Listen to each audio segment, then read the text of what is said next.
Hi, and welcome to episode 100 of Philo, Xenomeleons. I'm really excited that we have reached episode 100. If you know anything about television, when you reach episode 100 of a show, that's like when it's ready for syndication. We're not doing television; we're on the internet, but I'm still proud of that milestone.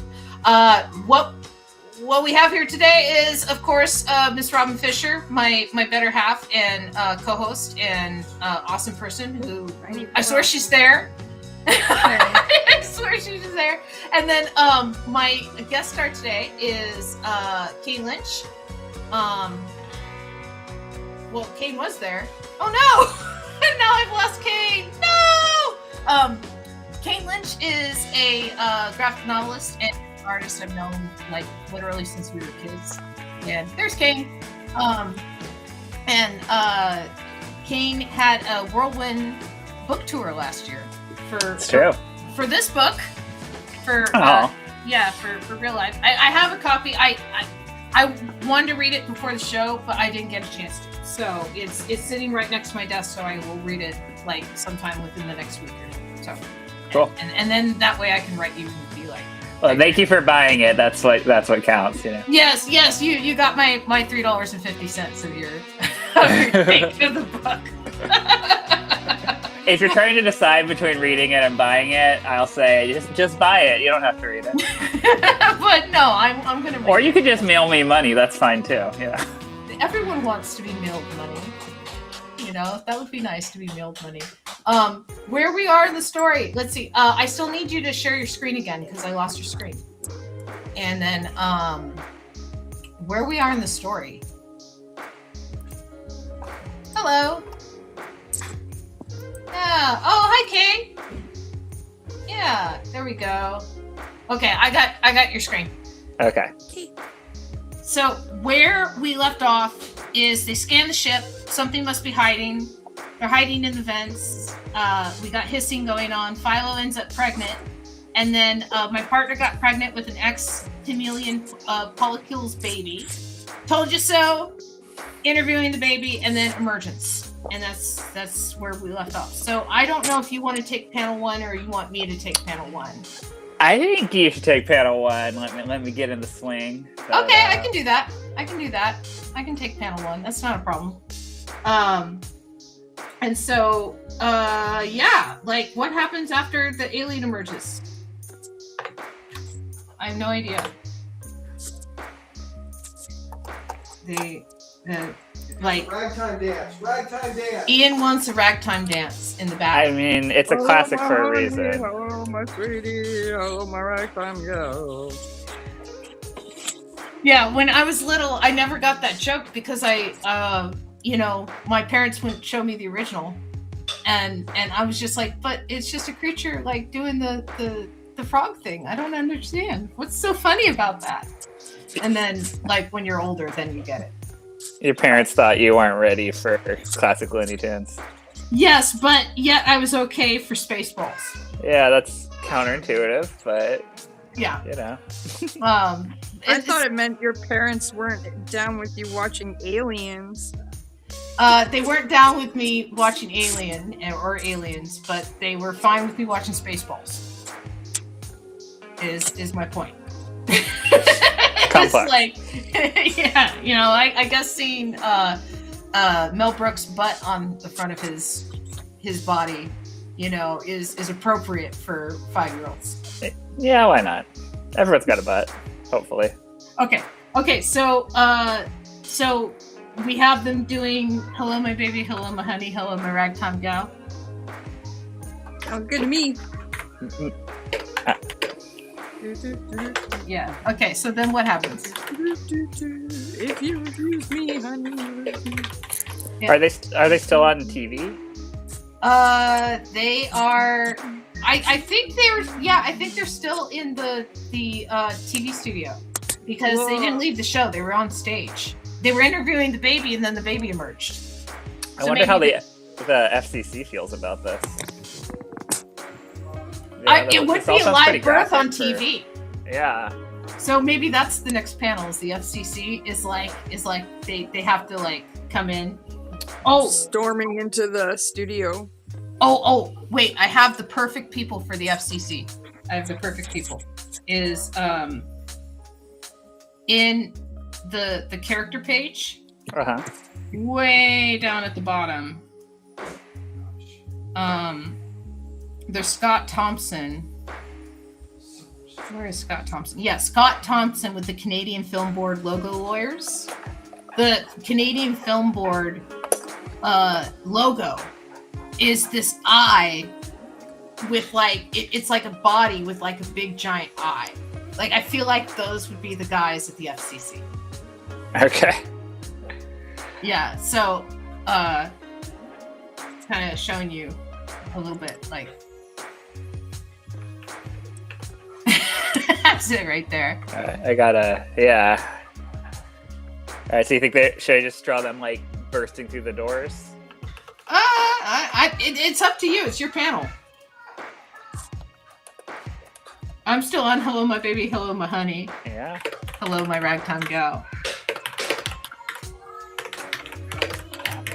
Send me. All right, I'll see what I can do here. Baby, my heart's on fire. Honey, you lose me if you abuse me, and then you alone. Baby, I'm on my own. The only reason why I know the lyrics to that song is because Ian knows the lyrics to like every song he's ever heard. That's a cool superpower. He doesn't realize it's a superpower. And he like any song on the radio, Ian knows the lyrics to. Huh. It's amazing. It literally is a superpower. I can look at a color and like tell you where it is on the color wheel. You know, even the browns. That's not nothing. Yes. So talk about the book tour last year. What'd you do? You went everywhere. Yeah, well, basically, I figured that the publisher would probably not do very much because that tends to be how those things go. So I tried to just think of places that I wanted to visit anyway, and tried to contact bookstores in those places. So, like, my dad just discovered he had a long-lost sister who lives in Asheville, North Carolina. And my partner Emily's best friend lives in Asheville, North Carolina. That's crazy. So yeah, that's a whole other story. My grandfather, said it was very tragic that he couldn't serve in World War II, and he was the only young man in New York City. And it was tragic; it was hard for him. But also, there are advantages to being the only young man in New York City. So he got someone pregnant, and we didn't find out for 80 years or whatever. Wow. But so then I contacted a bookstore in Asheville, and they to do their children's book events at an ice cream shop, and so got to eat an ice cream sundae while signing books for kids. It was pretty cool. And then I took the train from there to Philly for the American Library Association conference, which is if you have the opportunity to table there, I highly recommend it because librarians have disposable income and they're very enthusiastic about comics and they have government jobs. So that's a good nice audience. Yeah. So you sold a lot of books, I take it. Yeah, I even sold one. We were just on the train. There's like a 10-hour train ride or whatever. And these people behind us on the train were just giving librarian, Mm-hmm. And so I said, hey, are you going to LA? And then we started talking and I ended up selling my book to them on the train. Yay! Then Smart. I went to San Diego Comic-Con where Scholastic was like, well, let us know if we can help. And I was like, can you help? I don't know. And so they said, well, do you want to sit at our table at the Eisner's? And I'd never been to the Eisner's before, so I was like, yeah, that sounds cool. You'd never been to the Eisner's before? I'd never been to the Eisner's before. Yeah, it's kind of cool seeing everybody Yeah, it seemed worth doing, and I got to sit at the VIP area or whatever. But then what was awkward was the people who work for Scholastic. To them, it's just a job, right? Yeah. So they don't particularly want to be advisors. Yeah. So they didn't go, really. And one of them came for a few minutes. But so it was basically a creator who's pretty famous and their spouse who is also a pretty famous creator and me at a table. And they were very nice, but in a way where I could tell they were just like, who the fuck is this person? Yeah. So I maybe wish that had gone a little differently, but it was part of the adventure, Well, you can't. You'll always have moments like that, right? You can't control every moment in your life, right? The corrupting influence of ragtime, says Magic Marmot.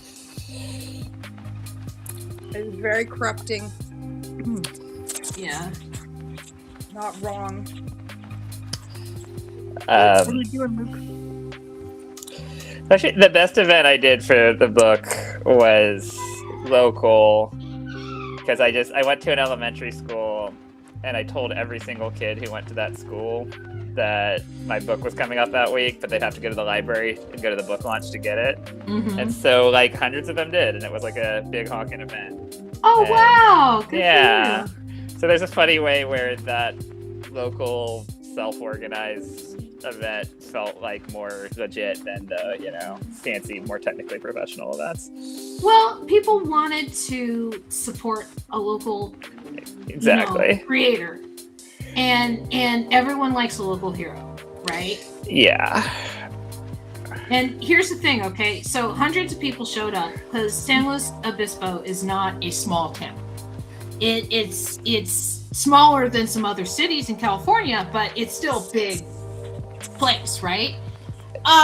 It's like 40,000 people. I guess it depends what you consider a big place. I mean, considering that in America, most towns are less than 20,000.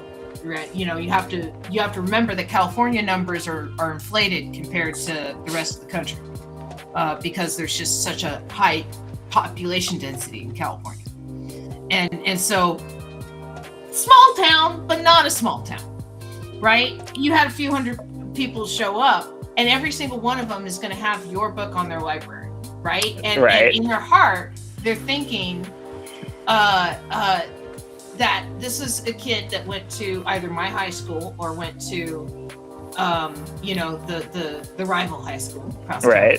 But look, they did something. They got out of this town. They created something, and I have it on my shelf as proof that it's not just like you're stuck there, right? People at small towns feel stuck sometimes, especially kids. Yeah. Yeah, it is interesting being. Yeah, I was just like, either they'll think it's the coolest thing ever, or they'll be like, "What the hell is this?" And they were pretty receptive, so that was really nice. Yeah, and even if they're like, "What the hell is this?" sometimes that the joy is telling them what it is. True enough. This is a comic. I need it. I might have told you before, but I made an animated trailer for the book. And that was another real, I was like, oh, Scholastic, do you want to force me to work really hard in this animated trailer? And they were like, you don't have to do that. I was like, okay, well, if I have to. But it was, I did. Yeah, but still, you were talking about how happy you were to be teaching yourself animation. Yeah, so it was nice to just... Yeah, and I've always, I don't think I doubt I will ever be a film professional again, which I was back in the day, but, having a foot in that stuff is kind of fun. Yeah, let's see. I'm trying to figure out how to make this guy look like both a xenomorph and a chameleon. Yeah, that's tricky. That's why I made you do that one. Kay thinks that the little guy should appear on Xenomorph's Got Talent. Xenomorphs Got Talent. Wouldn't it be depressing if he couldn't get on it? And just like, look, there's some talented xenomorphs out there. You might be the most You talented just xenomorph don't have in your the town. charisma. Yeah.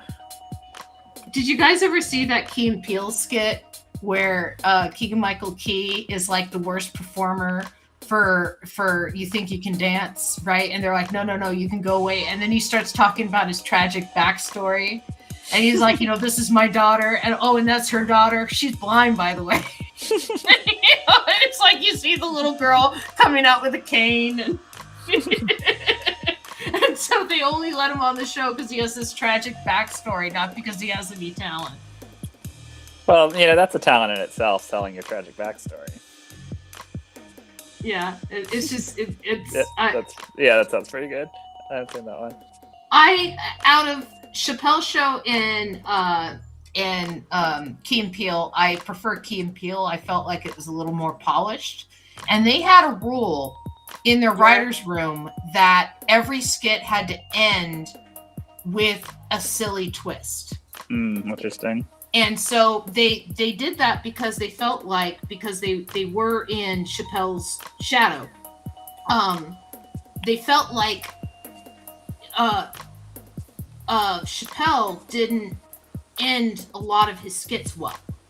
Is that it would just kind of like fade into laughter, and then it would cut back to him on stage, right? Right. And so they wanted to have clear ends to the skits, and they said, if we have the twist ending and we make it just absolutely bizarre silly, then it's always going to be funny because people will never expect it. Right? Yeah. And we'll have a clear end to every single skit, so it'll feel more complete when we go back. That was one of Jordan Peele's ideas. And the man knows, I think, timing. Yes. People say that drama's hard, but I feel like comedy, if you can do comedy, you can do drama. Horror movies is such a tired trope, and he successfully did 2 of them that blew people away, that people were just so impressed with. And not to say that he was doing something different and innovative, but I just think that in this day and age, it's really hard to do a horror movie that doesn't have a bunch of tropes that people have seen before. You know what I mean? Yeah.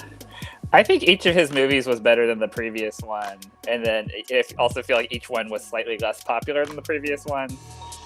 Yeah. But I thought Nope he was didn't great. direct him. He only produced it, and a lot of people confused him as the director of that. It's not as good. Yeah, that's what I heard. Marlon Wayans, out of all the Wayans brothers, is probably the most talented at acting, right? And he was apparently like swinging for the fences with his acting, and he delivers a good performance, but it overall like didn't have the same oomph as I think something that Jordan Peele would. Yeah. Did you see Nope? I haven't seen Nope yet. I heard good things, and it's hard to have a good cinema literacy with modern stuff when you have a kid. Sure. Because it's like I gotta watch all this stuff, but sometimes you can't watch stuff if like your child is in the room. Yeah, for sure. Especially if it's scary stuff. Yeah. Sometimes you end up watching that stupid episode of one TV show 20 times because of that child. And Bluey's pretty good, to be fair. I love Bluey. Bluey's great. I wasn't talking about Bluey. Oh. I gotta do that. But yeah, it depends on which one it is. But no, we were just joking because Bluey's so popular. Bluey apparently makes adults cry. It's so good. Yeah. Bluey adults are a thing. And for good reason. Yeah, Bluey, it's interesting because I think it's teaching some parents how to be parents. That like I could see that. maybe didn't have the best example growing up, and they're like, Right. you know, like, how do I play with my kid, right? I don't know how to play with my kid because I wasn't played with as a child, right? And then Yeah. Bluey's like, oh, you can play imagination with your kid, and it's okay. You know, it gives you permission to do that. There was a kid in my What do you mean family. by example. There was a kid in my family whose parents clearly had never played imaginative games with him, and we were trying to play with him with like action figures. Yeah. He could not improv. It was like a 6-year-old. It was fascinating. We were like, Luke Skywalker, what should we do? And in character as Luke Skywalker, he was like, I don't know. Like, okay, you're not yes-anding, my friend. Yeah, it's like, you know, someone may need to spend a little less time in front of the TV. But I don't know if that's what happened with your cousin, but sometimes that, like with Annabelle, we've been trying really hard to have imaginative play with her. Like Ian just got her Legos today, but he got her the set that's just the blocks and stuff, like not like a kit, right? You know, yeah, and so it comes with a little book of like, you know, this is how to make a flamingo. This is how to make a you know, giraffe and stuff. And so all day she's been doing that. She's been making all these like little animals. And so I don't know. We try and have imagination.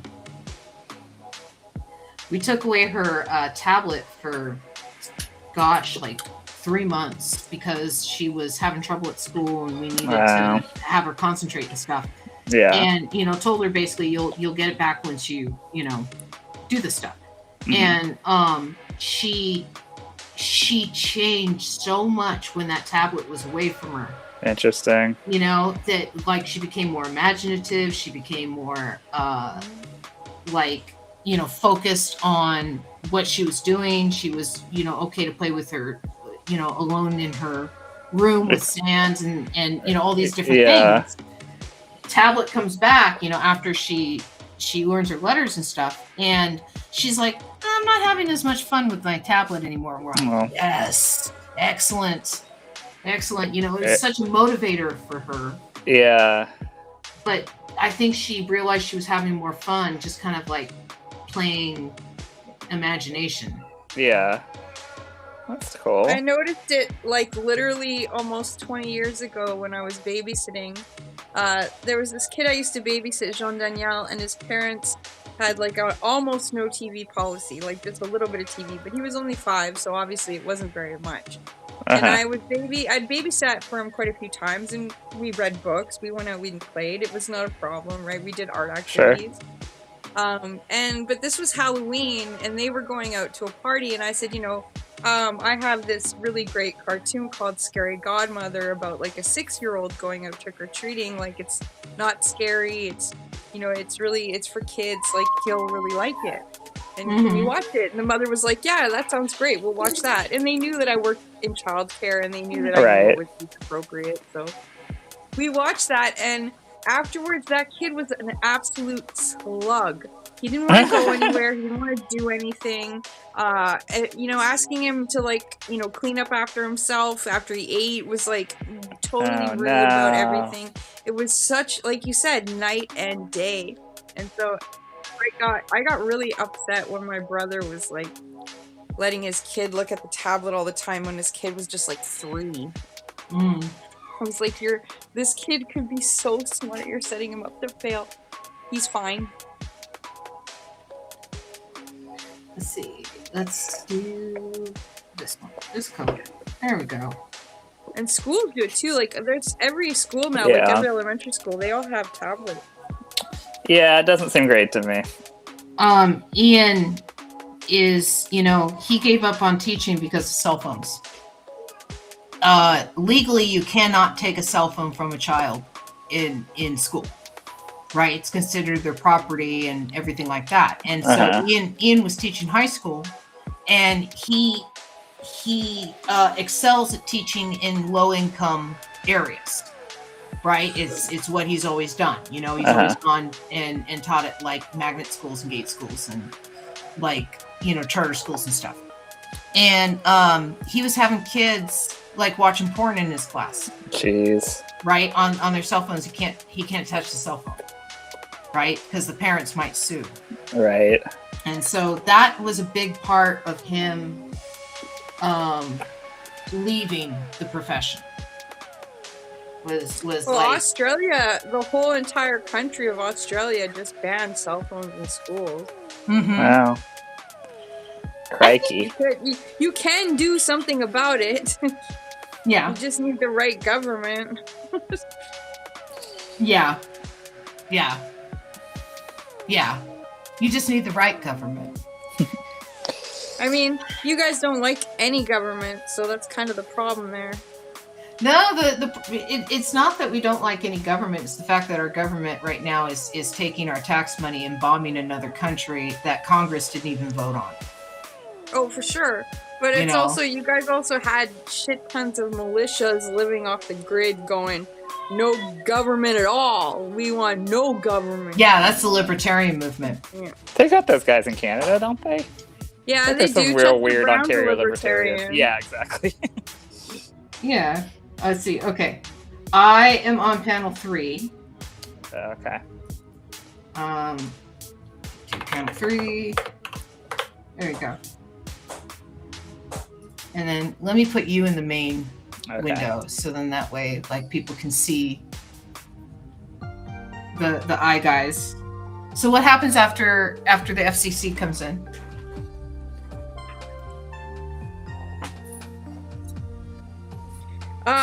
So the xenomorph becomes pixelated because they're censoring it because it's a minor? I'm trying to figure out how I would do that. Like, do weird sort of like squares, like little. You could do it on a of separate different layer and shades do the of gray. mosaic. Oh, no. I know how I'm gonna do it. Yeah. But I had to just think about it for a second because it's like, okay, let's do that. Okay, so we'll say indecent exposure is the caption. No minors on television. Without parental consent. There, because there are minors on TV. It's just they have their parents' consent. But the characters' parents are there too, aren't they?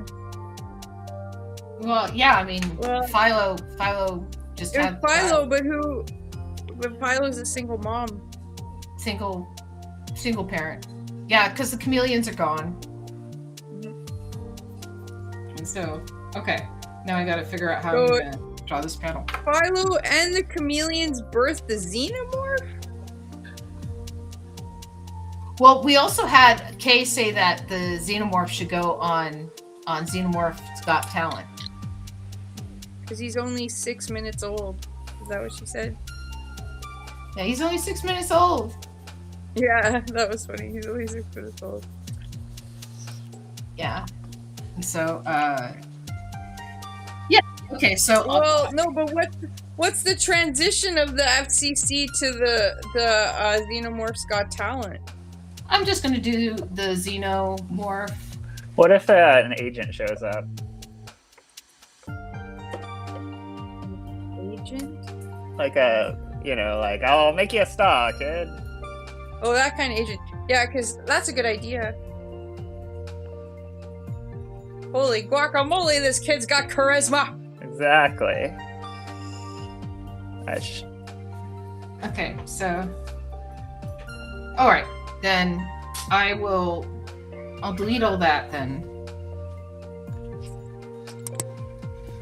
And I think that we'll just have the Xenomeleon. Like, there's nothing I can reference. He's just kind of a Xenomeleon. Nothing like it has ever existed before. The history of time. I mean, we've had a Xenomorph Predator. That's pretty exciting. That's pretty exciting. And in the comics, I know for a fact there's been all sorts of weird Xenomorph amalgams. The comics will do like crossovers. the Predator or Alien versus Predator comics, way better story than any of the movies they've produced of like kind of idea of Alien versus Predator, right? The aliens were being like farmed by the predators in the comic. You know, we're talking about the one that was released in the 80s, 90s, right? Right. And so there was like red xenomorphs and black xenomorphs, and then they end up having a war on Earth, and it was wild. It's pretty cool. And then there, that sounds fun. Predators and stuff, and the artwork was great, like just stellar stuff. But yeah, I'm gonna have him go me, and then should he be pixelated? I feel like we need one beat of the consequence of the FCC coming in. Okay. Right, and then we need to see the agent stops the FCC. Let's see. I feel like, you know who the agent needs to be in my mind is Phil Hartman. I was watching a documentary on news radio, and how it had something like 18 different time slot changes before Phil Hartman's death.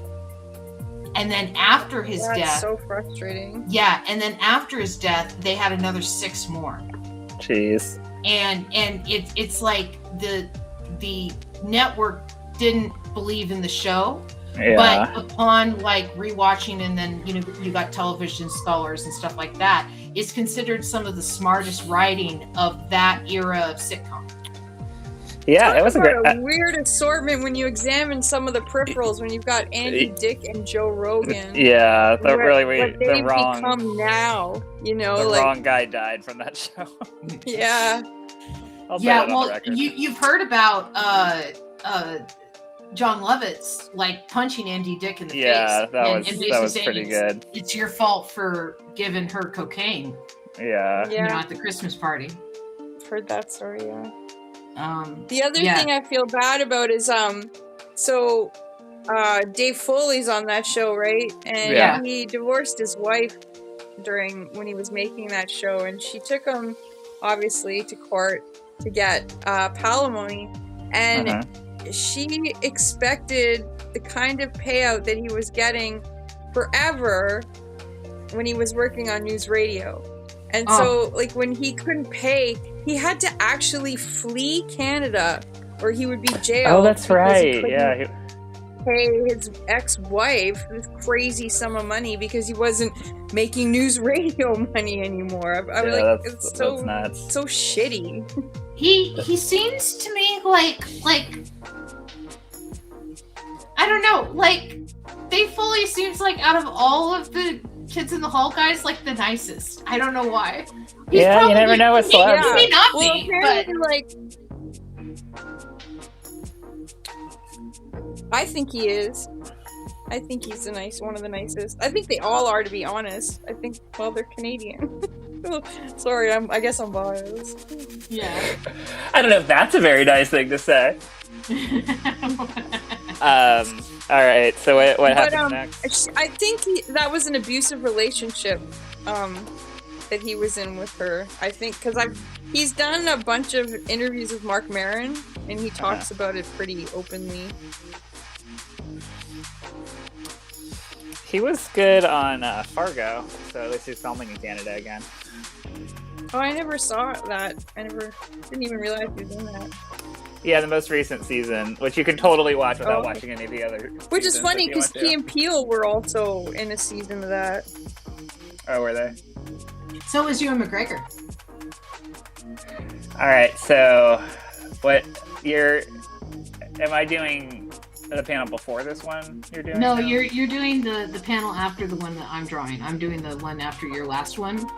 And so it's the panel that I'm doing, putting me up here, is the agent saying you got talent. So he may, but I'm gonna blur the xenomorph. I'm gonna pixelate him.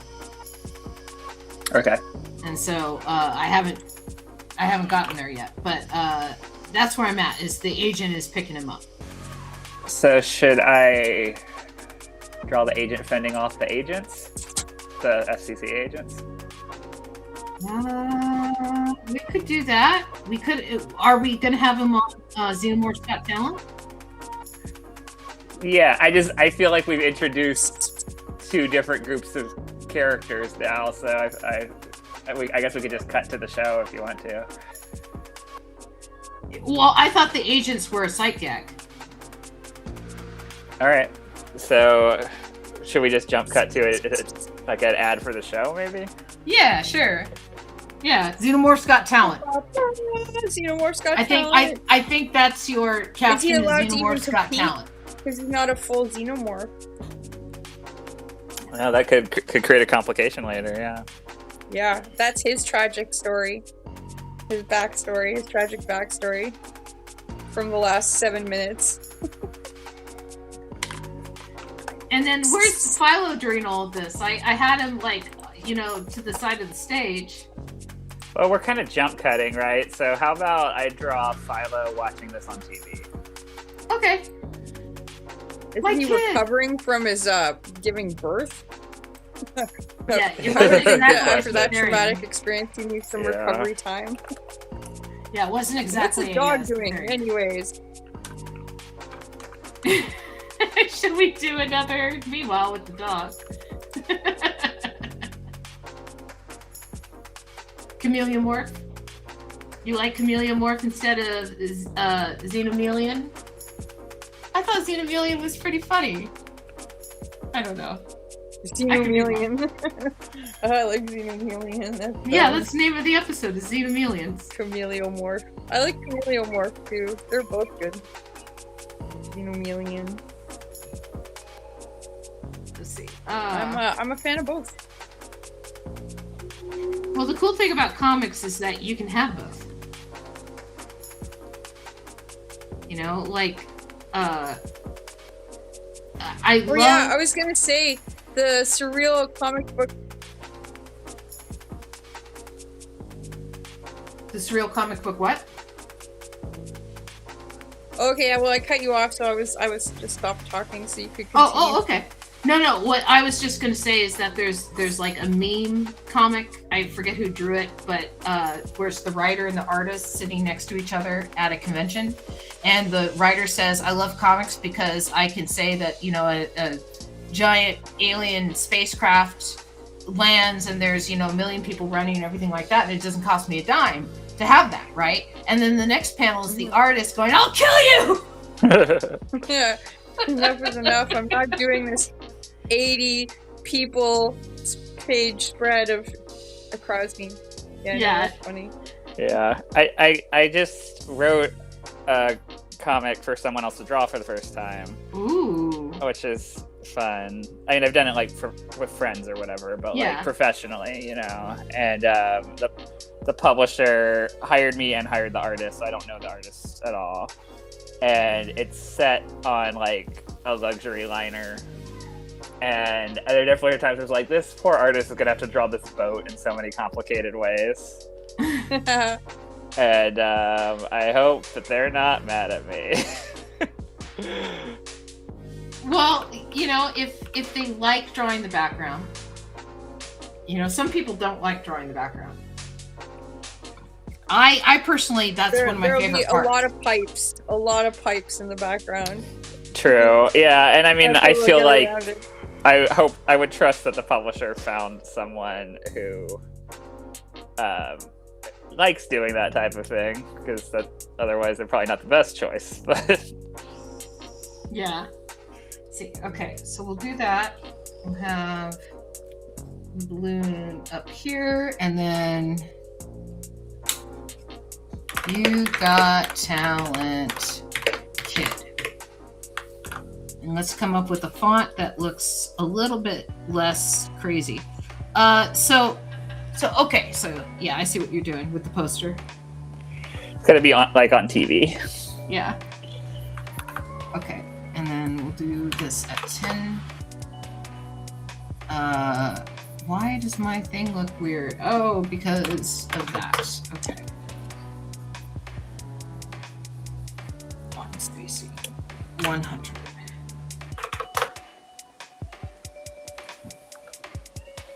You got talent, kid. So, one thing you can do, because it's like Xenomorph's Got Talent, there was a line of Xenomorph action figures where they were like Xenomorph animals. So they had like a giant Xenomorph snake and like a Xenomorph tiger. You could do one of those as like his competitor, and Yeah, that's a good idea. Xenomorph's Got Talent. Let's see. Okay. I got to figure out how to pixel this. Let's see. Filter. There's the one called, it's under Effect, Mosaic. Aha! There you go. You're so smart. I forgot that you had Clip Studio Paint. Yeah, that was, I'm kind of a program slut. I use lots of different things, but for me, when you just have to get a lot of comics done, Clip Studio Paint is hard to argue with. Yeah, that's true. I've talked with people about like different different programs and stuff like that. Last week we had Jim Keefe on, and he has Clip Studio Paint, but he doesn't really know how to use it, and so he still goes to Photoshop for a lot of things. And like we were talking about something, and I did something, and I happened to be sharing my screen at the time. He's like, "What? How did you do that?" And it's like, "Oh, I'm doing this." And he's like, "Oh, okay. Well, I've been using Photoshop. I didn't know that was a feature." And it's like, "Oh, well, I gotta teach this to you then." Yeah. It's funny because it does have a steep learning curve. So like with my students, I often, if they're into Procreate or they're new to digital art, I'm like, you probably should just use Procreate. It's way easier to use. Yeah. But Clip Studio has so many great features for comic making. When I was in not high school, but when I was in like college and stuff like that, for funsies, I used to, in my notebooks, write like down, if I could program a program for drawing, how I would program it, right? Of how like perspective would work and stuff like that. And again, I was working it from the angle of the UI, because I don't understand, the programming aspect behind it. But I was going, okay, sure. If I were going to use a program, this is how I want to use it. And it's like Clip Studio Paint. It's like, Smith Micro has like gone into my notes for some of the stuff, right? Like especially the perspective tools and things. It's like, how did you figure out the way that I would do it? And, I guess great minds think alike, but still, like, that's crazy. Yeah, it's designed for. It's just designed for actually making comics, and there isn't really another program that is. Yeah. Do you use the multi-page thing when you're doing your comics? Yeah. I haven't gotten. I'm afraid to. I haven't set up anything like that. Captain T, I'm still doing one page at a time. I mean, you don't have to, but yeah. What's really nice about it is if you for serious, I would not do serious book design in Clip Studio. Like in principle you can, but I wouldn't. Yeah. But if you're just like, okay, this comic's 20 pages long and I have it all thumbnailed, you could just export that as a PDF and read it all as thumbnails, or send it to someone for notes. And then you can do the same thing with pencils or inks. Like, it's just like making it really easy to read your whole thing. But also, if you want to, you can just open them as individual pages without opening the whole document. Yeah, I'm scared too. I gotta sit down and figure out some of the features I don't know. There's a lot of features in the program that even I don't know, and I've been using it for years. Yeah, and a lot of them are like designed for making, like, what do you call them in Japan? The like fan manga. Yeah. Like, they're designed. They are designed for making comics. They're not exactly designed for the type of comics we're making necessarily, but so some of the features are like, oh, I don't want that actually. Yeah.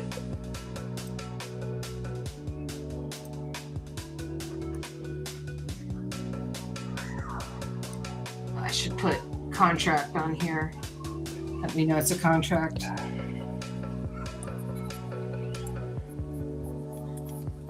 Yeah. Censor. Contract.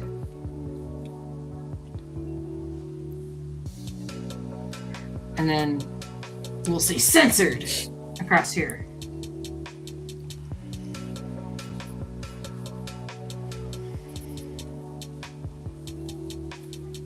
I'll just draw a big black box. An ominous black box. Here, let me put your panel up. Because your panel is cool. I feel like mine's at a kind of rough stage at the moment. Are you kidding? You put him in a hospital bed? That's awesome. He's got an IV? Yeah, you know how you know it's an IV? I wrote the words, the letters IV on it. So yes, I saw that. I saw that. That's how you know I'm a professional cartoonist. Well, I thought he would be at home watching, but you put him in the hospital, and that's even cooler. I don't know. If I gave birth at home, I'd probably still want to go to the hospital. I mean, maybe not. It depends on what my insurance is like. America. Yeah, no kidding. Yeah, I told myself if I ever find out I have cancer, like I'm just gonna let it eat me, rather than have my family die. You could defect to a hostile regime. I could, but then the hostile regime, there's no guarantee that they're gonna pay for my cancer treatment. I bet they would. If I were a hostile regime, I'd pay for your cancer treatment. Aw, that's sweet. That's sweet. Wouldn't be so hostile then, would ya? We're not hostile to Glitch. Yeah, that's it. Okay. But then they would expect me to defect and betray my country and Yeah, but you see this country lately, come on. Yeah, tell me about it. I honestly feel like the only thing that's going to change what's going on right now is a D-Day. Yeah, maybe. I'm not joking, Kane. Yeah, with the militias that are like, I like what the government's doing. But these days, the militias like what the government's doing. That's what I'm saying. Yeah. The militias that are going, I like what the government's doing, right? Yeah. That's why you're not seeing a lot of change. People are just kind of letting it happen. Yeah, I think it's gonna be a wild few years, but yeah, that's what I'll say on the record. Is that it's gonna be a wild few years? Yeah. I'm not gonna endorse anything in particular, but it'll be interesting. No, in Ontario, California, did you see on the news about the warehouse that got lit on fire? Yeah, I didn't realize that was in Ontario. Yeah, it's the guy who did it made a brand new TikTok account and then had it linked to an email that was like a hush mail account, right? So it's like, we don't know who this person is, right? Mm-hmm. And didn't include their face or anything in the video, and posted the video something like 3 or 4 hours after the fire had been put out, right? But basically said, this is what happened to your inventory in the video, right? You didn't pay your people enough and everything like that. And so the Ontario police are having a really hard time finding this guy because people are considering him a Robin Hood. And so it's interesting seeing the reaction that people have to this, because it's like what he did was arson, but people also want to get paid a living wage and they understand his reasoning. Mm-hmm. This is my censored guy. I mosaicked him. So, cute. Yeah, so he's censored. How do I got booted out? How do I share my screen again? Let me. How you do it is the little arrow pointing up. I don't see that.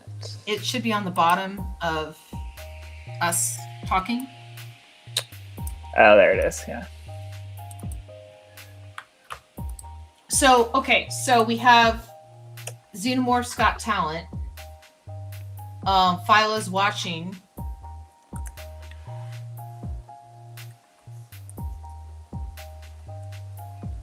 And so, what should we do for the next panel? I think we need to see what happens on the show. How does our chameleon morph perform? And you know what? I think we should throw this to the group, but I think it needs to be something that isn't literally just "Hello, my baby, hello, my darling." That's my thinking is they always do the cuts to the audience, and we should do a cut to the audience of. And this is my panel that I'm drawing, so I could do this. Sure. Cut to the audience of the dog and the mushroom, and Armand supporting the little Xenomeleon, you know, and like having like a banner or something like Xenomeleon. You know, like that's what I see. Local support. That's what we'll call it. Local support. Just like me. Yeah. He should have gone to the schools first to promote, but we'll see what happens. When I worked at Western Paper, one of the guys that I worked with was on America's Got Talent. Or no, not America's Got Talent. Excuse me. He was on the American Idol. That's what it was. And so he talked about his experience on American Idol, where like he was there until like I think the fourth to last week or something. Like he didn't make the top 3, but he was like one of like he was close. Yeah, he was pretty close and stuff. But he said that they had made their decision of who was going to win the first week.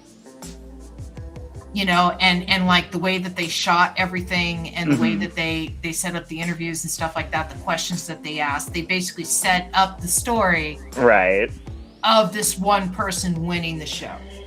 Yeah, and, I heard from someone that had worked in the industry that they actually there are people who basically have a side hustle as fake contestants. Where like they have a talent, but it's not a talent that would ever win something like that. But it's enough to fill out the show, and then they like there's zero expectations they would win, but they're just kind of like there to, you know, help it feel like a game. You have to understand that a lot of these things are filmed in LA, and LA has the most talented people in the world that have all moved to LA to become famous. Right. And a lot of them are waitresses and background actors, and you know, they'll play at a jazz club on weekends and stuff like that. And a lot of these people are really freaking talented. Yeah. And so when they put out a call, there's some people that have been on 5 or 6 different shows because they have the chops. Maybe they went to Juilliard, maybe they've done this, they know a couple people in the industry, and they know that they're going to put on a good show. Yeah. Right? Because they've seen them at interviews, they've seen them at auditions and stuff like that before. And they're like, oh this person has a personality, and they'll do it. So what you're saying about those professional contestants in the talent pool is because they're filming in LA. Yeah. It's funny if you think about it. Like if you were, I can yo-yo. Are there any roles where you need someone yo-yoing in the background? It's basically that, except the role is you're playing the part of a contestant. Yeah. And there was one guy that he attended something like over 500 individual episodes of The Price is Right, wanting to be on the show because they picked from the audience. And he kept attending. This guy had autism, and he pretty much memorized the prices of everything because he attended so many different shows. Well, they eventually had him on the show, and when they had him on the show, they purposely changed the prices of things. He sued and won because of his memory. Right. He proved that weeks prior to this, it was this price. And then on his show, they had this price, but they were trying to just get him off the show because he wanted to be a contestant so bad. Yeah. Like, okay, we'll let him be a contestant, but we don't want him to win. Dang. Yeah. And like I said, he sued and won about the discrimination. And it was particularly about his his mental disabilities and stuff like that he was discriminated against. And Yeah. It's interesting, they wanted wrong answers. Yeah. I knew someone who was an editor for reality shows, and she talked about how part of the challenge was the people need to look bad for it to be interesting, but if they make them look too bad, they won't cooperate with the show anymore. So there was this like delicate balance of like, can they look bad enough for it to be entertaining, but not so bad that they like quit and protest, or stop acting bad. If they're like, oh, I come off bad when I say stuff like that, I better not. It's like, well, we actually want you to because it's better TV. Yeah.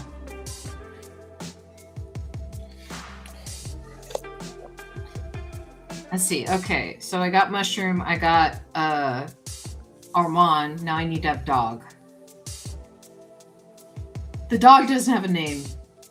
He's just Dog.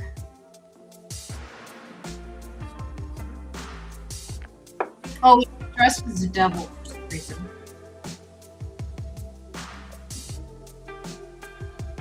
He's been dressed like a devil since the beginning of the story, so... They went to a costume shop. Yeah, I figured with updates and stuff, it's probably best just to update you guys on the last page because it's so non sequitur. But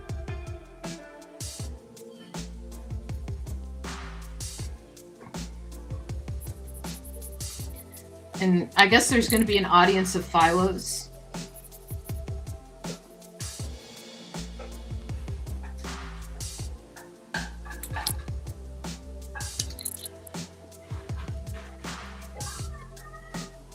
Here we go.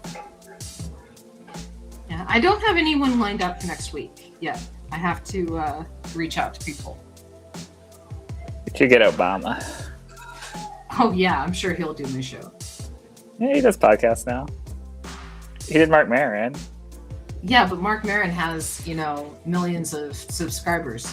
Well, what he doesn't know won't hurt him. Yeah, they look up things like that. All right, so you need to get really good at SEO. Make it so when they look it up, it says even more popular than Mark Maron. Yeah, I did have last year. I had a meeting with a company that hooks up sponsorship with influencers and stuff like that, and he basically said that what I'm doing is great. It has it's unique. Like he hasn't seen anything like it before, but I have no audience. And so, it was like, ouch. Yeah. And so, I guess the only way to build up an audience is to keep doing it. But again, it's that whole trying to get Kevin Nealon to come on. I could reach out to him. Paul Dini hasn't even contacted me back. I reach out to him.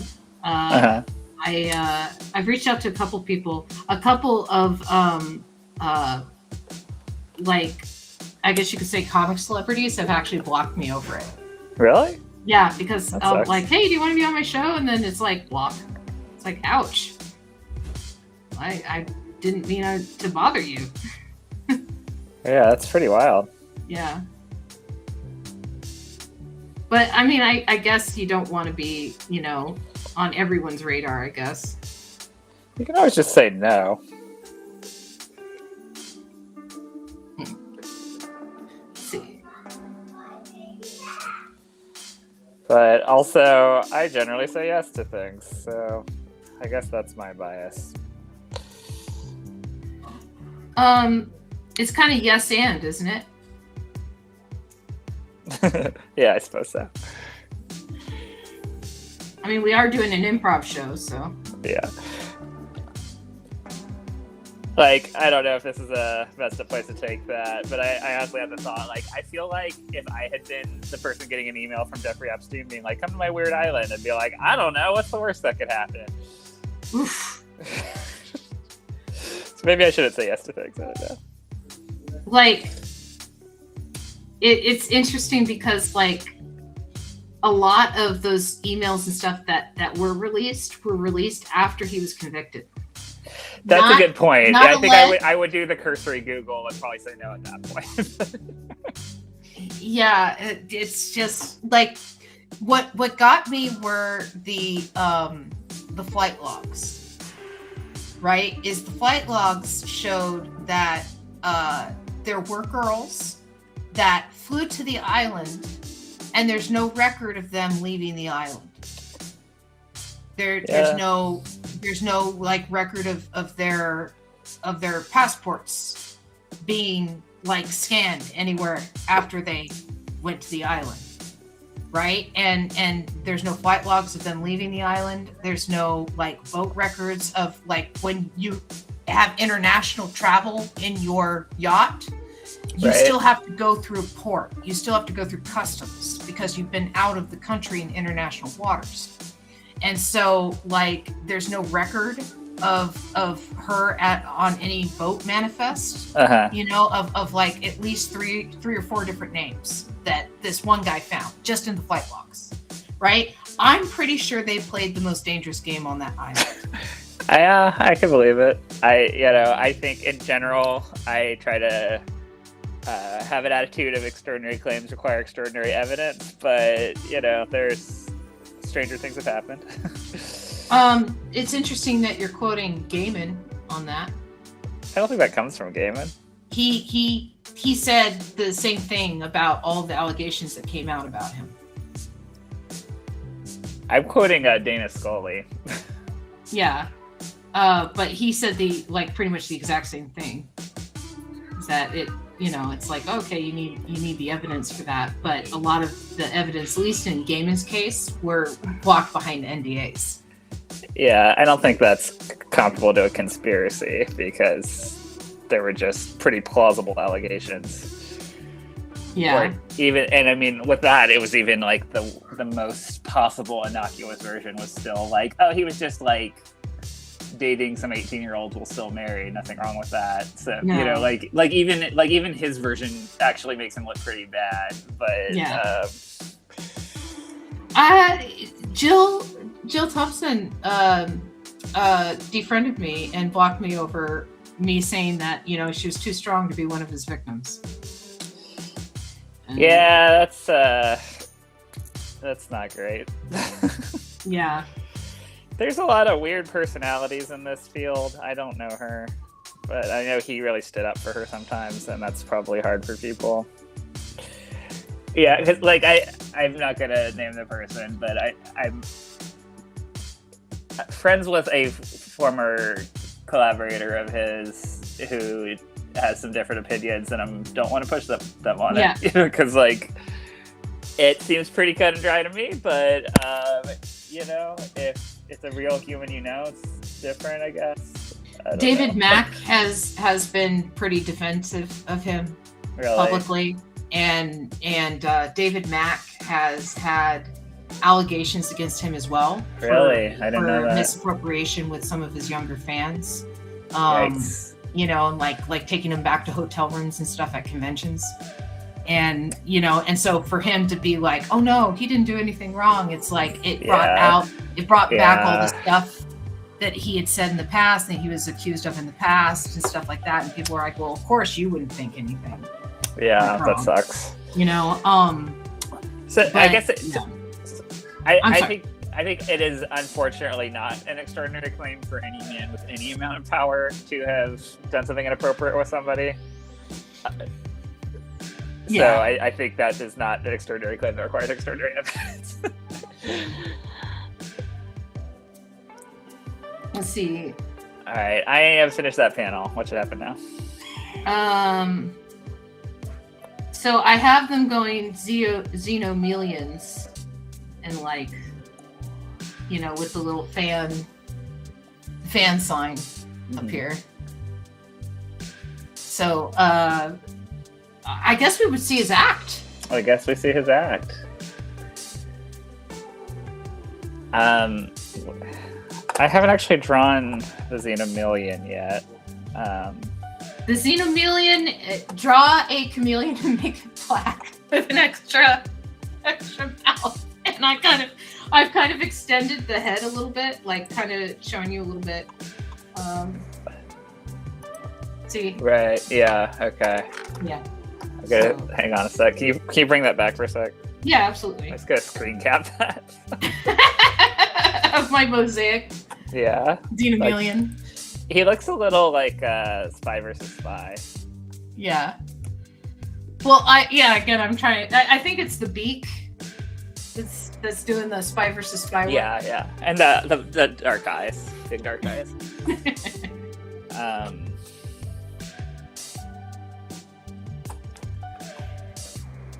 Okay, there we were. I think we're losing Robin.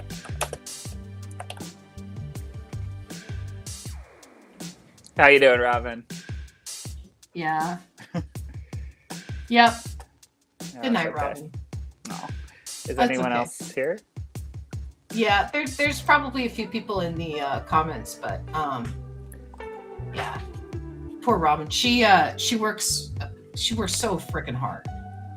She's got 2 jobs, and one of them is at the I believe on Saturdays she works at the retirement home, and so it's a lot. Yeah.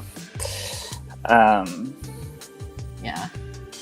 And so I'll close her down unless she comes back. Yeah. Yeah, Teague's Hi, still here. Teague. How's it going, Teague? Oh, Magic Marmot's here too. Hi, Magic Marmot. I'm a big fan of marmots, so I like your name. Yeah. Marmots are interesting critters. They are. Xenomeleon! Yeah. It's kind of a crowd shot. Oh, Kay's here too. So. Hi, Kay. Yeah, Kay just had her last round of chemo, and so she's recovering from fighting breast cancer and stuff right now. So when she's feeling back to it, I'll have her back on the show. But for right now, Kay is cool in the audience. Congratulations on completing your treatment. Yeah. Kay was one of the original artists on Philo back in Minneapolis. Oh, cool. So we had many an interesting night drawing wackiness. I've thought about possibly setting up an episode with the old format where we used to have call-in.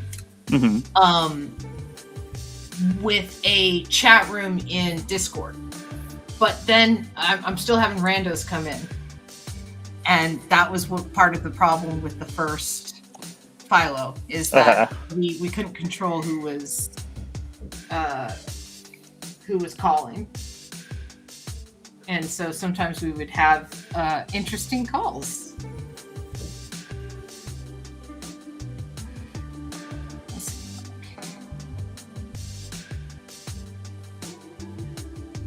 2.5 weeks ago, woo!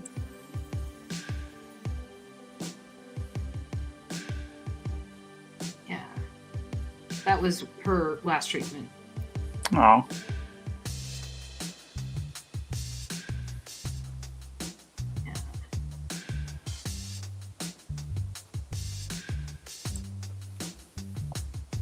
Yeah, we didn't have a call screener at all. I wish we had a call screener. That was one of the things that I had asked Philo about, or I'd asked Hamill about, and he was just like, "No, I like the chaos."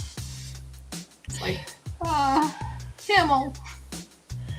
So I don't think I know the whole origin story. So the whole origin story. Oh yeah, it looks like Robin dropped off. Call some group homes, dang. Yeah. Let me see if she's popping on. Let's see. Da-da-da. There we go. Nope, she fell asleep. Okay. I just want to make sure I'm not ignoring her. You know, if she messages me and she's like, hey, I got kicked. Let me back in, you know. But yeah, I love Robin so much, and she's good people, and it's, you know, it's tough for her to do this at the end of the day. Yeah. Let's see.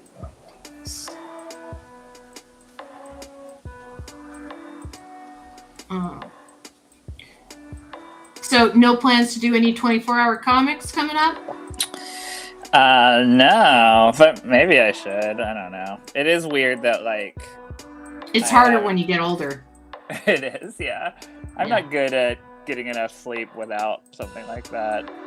And I feel like I finished drawing my book in 2024, and I still feel like my body has not fully recovered. Mm-hmm. But I do feel like I need to have some more things out in the world. So we'll see. Well, you were talking about your math work that you were doing. Yeah, I illustrated a book called Math-ish that came out a couple years ago, and now I'm doing another kind of like math-themed graphic novel. But I guess it'll probably come out in 2027. I don't know, we'll see. Again, it's a good niche to have. Yeah, it's pretty fun, but it's I like doing it a lot, but it's not like making your own stories, you know.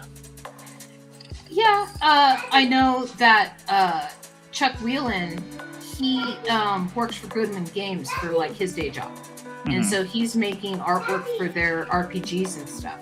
That's very cool. You know, but it's the same type of complaint. Annabelle, stay here, okay? What do you need? What is it? What is it, baby girl? Do you want me to button your shirt? Okay. I'm sorry. Gotta button my daughter's shirt. That's fair. Okay. I was saying something, but then I got distracted by parenting. Chuck Whelan. Chuck Whelan, yeah. But he was saying that the Goodman Game stuff, it's the same kind of thing where it's not creatively fulfilling for him because you know they're like, here's your prompt, and it's a fun drawing to do for the prompt or whatever because of the types of games that they make, but it's not his own characters. Yeah. And so I feel like, you know, every artist, at least cartoonists and stuff, create their own characters in their mind that they want to draw, and that's why like new artists on books like X-Men, you know, you always get new X-Men. Right. You know, with every new artist you get new X-Men. With every new writer you get new X-Men. And it's not because they don't want to write the old characters, it's because they just come up with characters that they... Yeah, that's part of the fun. Yeah.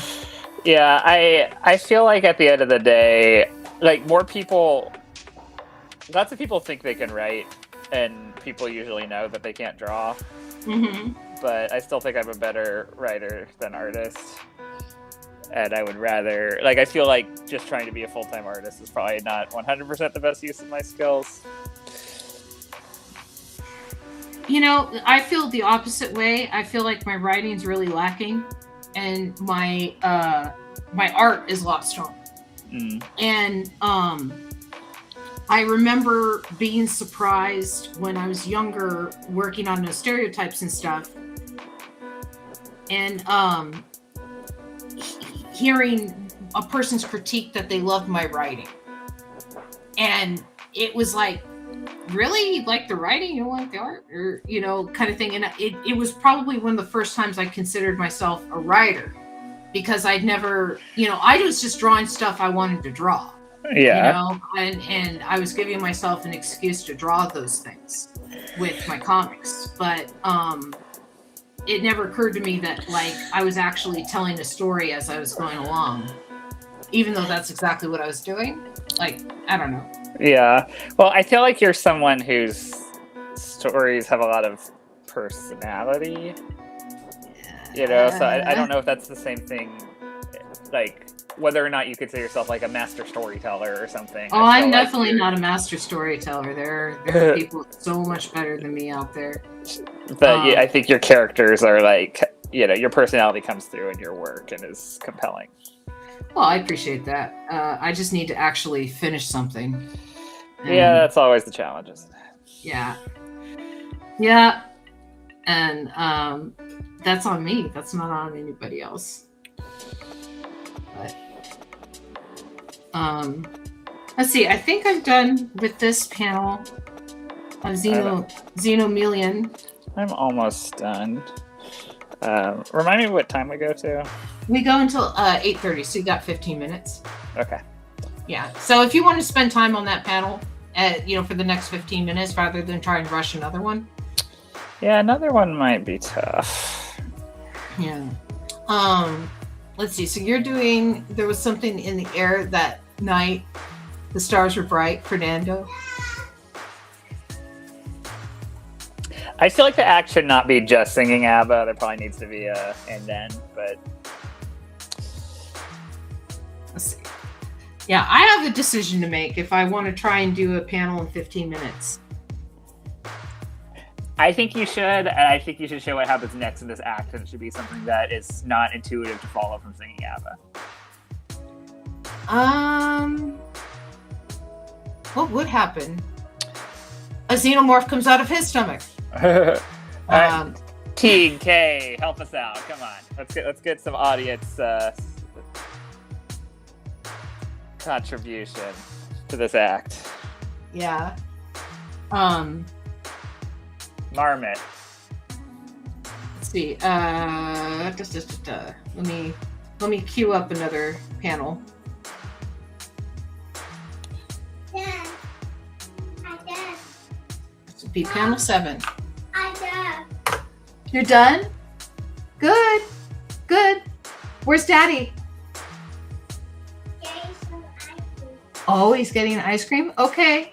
You put it up on the sink then, okay? Daddy will be back with ice cream in a little bit. Well, I hope there's enough ice cream for everybody. Am I a hot candy? No candy right now. Okay? Yeah, I have not touched my dinner. Ian put it back there and it's waiting for me. Well, that's nice of him. Yeah, you know what? I'm gonna put you in the center panel and I'm gonna mukbang. I'm gonna mukbang. That's always Have my sounded to dinner. me like it should mean something dirty. I know it doesn't, Mhm. but The original words for mukbang means good meal. okay. And so which is interesting because mukbang became like eating excessive amounts of food over time Right. on online. I don't know. I just say it because I'm gonna eat and people are gonna watch me eat. Fair enough. Teague says a big time producer is backstage and decides to sign them up on the spot. That's pretty good. So maybe the next show, because I only got 10 minutes left and I don't think that's enough time to draw that. But I'm allowed to go easy on myself. It's the 100th episode, you know? Yeah. I'm allowed to celebrate with some mac and cheese.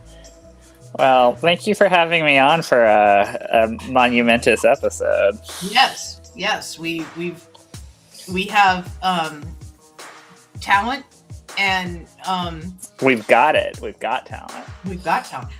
You know, I'm thinking for the future, if the Xenomeleon becomes famous, the chameleon mothers may want to be involved in their life again. Well, that's a good point. You know, Yeah. that's what happened to Jackie Chan. Oh, really? Jackie Chan's parents.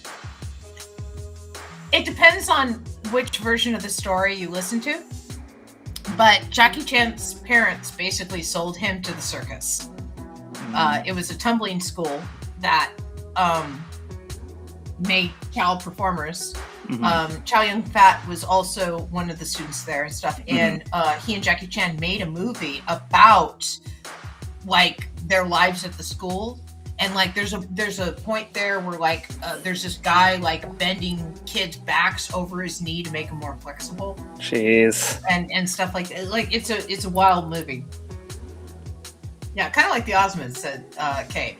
And yeah, and so Jackie Chan was pretty much sold to the school, and then grew up, got into film. And after he was like starting to do Project A and like Police Story and stuff in China, before he even broke it into the United States, his parents come out of the woodwork like, "Hey, we're your parents. Like, give us money." Interesting. He also has a really bad relationship with his son. Really? Like terrible relationship with his son. He said that he is giving all of his money to charity upon his death and none to his son. Well, he's also sheltering an awful lot of charity from authority, a lot of money from authorities. Remember that whole like Panama Papers thing came out? It was like there were no consequences, but he was one of the people that was like massively stowing money in shady ways. Yeah. I love his movies, but good lord. Like Shanghai Noon, I think out of all of his movies is probably one of my favorites. And I think Luke Wilson does a lot of the heavy lifting in that movie. Yeah, I think they're both great. And they're great Owen together. Wilson. I'm sorry, not Luke Wilson. Owen Wilson. Yeah. Well, if this is our last panel of the night, does anyone have any thoughts or anything I should? Kay says the moms return to perform with baby Xeno. So I think probably next. That's a good show. Next time on Philo. Yeah, we can end a little early if you want. Because again, I got dinner, and up to you, or we can just chat for a few minutes. We could do but that. You're the boss, so if you want to, whatever you want. Well, gosh, there's so much going on in like the industry right now. Since Diamond Distribution went under, distribution has been kind of crazy. Yeah, when Baker and Taylor went under too. Yeah, that's crazy. Yeah, so that was a real like 1-2 punch for getting comics out in the world. Yeah. Well, I want to say that they carried Dark Horse, and like a lot of the smaller press, like Oni and stuff, and as like distributors. But yeah, it's crazy that physical comics are being so limited. My theory is that things that are disposable are the ones that become valuable, right? That's why old comics are worth something, is because kids would just throw them out when they were done with them, or they'd roll them up and stuff. Very few people kind of kept those comics very nice, and the same true like the baseball cards. People would open up the packet, chew the gum, and throw away the baseball card, and that's why a lot of those baseball cards are worth something. Yeah, and so maybe all the kids. Sorry, go ahead. So my point that I was going to make is that with physical copies becoming so limited these days, I'm wondering if the value will end up going up again. Yeah, well, I think one of the things that's weird to think about too is that like when we were kids, comics were pretty niche. Like I would feel like I was one of the only kids I knew who actually read comic books. But now the kids do read comics. They're reading Dogman or whatever, and they're treating those just as disposably. So I wonder if if Gen Z ever ends up with any real money, if our society doesn't collapse. I feel like in 20 years, like it's going to be Dogman comics.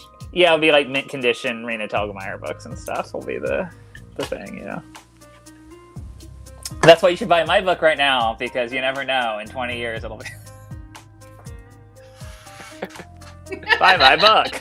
buy Kate's book. Yeah, I have a cardboard cutout of Peanut. I don't have one of myself like Jay Sherman, but that's okay. Peanut's been in a lot of work. You've had plenty of children draw Peanut. It's true. I have made many a child draw my cat. Yes, yes. And as we were discussing before the show, Peanut is 19 now. Yeah, she's senior citizen. Yeah. I had a cat that lived to be 21. So she was old enough to drink. Yeah, I mean, and she should at that point. I mean, your cat's old enough to vote.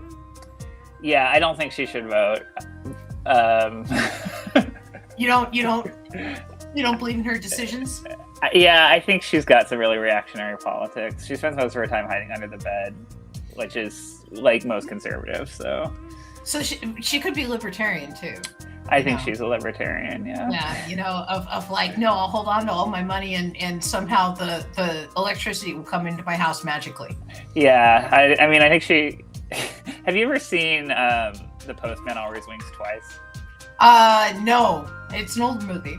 I know that. It's a noir. It's very fun. It's worth a watch. There's this part where basically the main characters have committed what they thought was a perfect crime, but they're foiled because a cop notices that there's a ladder placed near a second-story window that they had used to secretly go up to kill the guy. And the reason he notices is that a cat climbed the ladder and then got into the circuit box and got electrocuted. And so this cop, he's just idly walking by and sees the dead cat that was electrocuted. He looks at the cat and he says, "The poor beast. Cats have no understanding of electricity." And I think that's like my favorite line in any movie. It's like, yeah. Cats have no understanding of electricity. Cats have no understanding of electricity. They know so much, but electricity they don't get. Do you remember seeing the meme picture of the cat just kind of leaning on the steps in Hungary? Mm-hmm. When that cat died, they put a bronze statue of that cat on the steps. And so beautiful. It's a bronze statue, right? And if you know anything about bronze, if you constantly touch bronze, it stays bright. Yeah. Right? It's a very bright statue. Oh. Because everyone's petting the cat. Oh, that's really nice. That's way nicer than that. Do you hear about the statue in Dublin? Which one? Oh, the girl. With their with their and they've like electrified it because too many people were touching the breasts. Yes, but the breasts were also very shiny. Yeah, they were. It proves your point. Yeah, that's also been proven with bronzes of dogs. Is like they've shown like like religious bronzes in churches and stuff where there's like someone with their loyal dog next to them and the dog's all shiny. But the rest of the bronze is all like, weathered and patinaed and stuff like that. But you got a shiny dog. People pet the dog. I think it's a luck thing too. Yeah, people, that's nice. Like want to pet it. I've found 3 4-leaf clovers in the last 3 weeks. I don't know what that means, but I found them. Wow, you should tell that influencer person about that. Like, okay, we've got a couple that viewers, my 6 followers. I think I got 35 people that have subscribed to my YouTube channel, and woo, 35, yeah.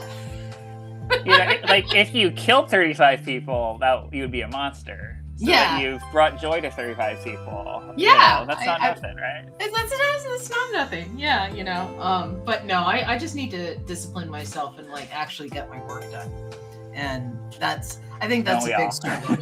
Yeah, but you're actually doing it. Chuck's actually doing it. Like I know so many people that like when I talk to them, they're like, oh yeah, this is where I am in this project, and this is where I'm at with this, and these are things I'm working on, and then it's like I think about what I'm doing and I'm momming. Yeah, I think everyone feels like that, though. It's always easy from the outside to be like, damn, they're doing so much. But, like,